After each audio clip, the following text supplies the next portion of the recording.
Jillian lang talaga ang gusto kong makatambal. Eman Bako sa Pacquiao, diretsohang inilabas ang paghahanga at malaking hangad na makatrabaho si Jillian Ward. Nagbigay ng matapang at malinaw na pahayag si Eman Bako sa Pacquiao tungkol sa kung sino ang nais niyang makatrabaho sa kanyang mga susunod na proyekto. Ayon sa kanya, si Jillian Ward lamang ang gusto niyang maging kapartner sa anumang posibleng collaboration sa hinaharap. Hindi rin niya itinago ang matindi niyang paghanga sa aktres na para sa kanya ay napakaganda at may presence na talagang nakaka-inspire.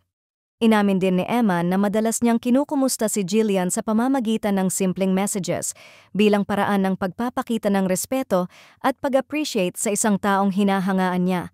Para kay Eman, mahalagang magkaroon ng magandang komunikasyon at mutual understanding sa sinumang posibleng makatrabaho at naniniwala siyang si Jillian ang isa sa mga pinakahinahangaan niyang personalidad na gusto niyang makasama sa iisang proyekto.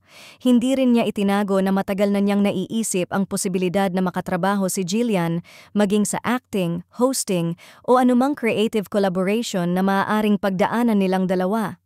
Para kay Eman, isang malaking bagay ang magkaroon ng partner na may dedication at strong work ethic at nakikita niya ang mga qualities na iyon kay Jillian.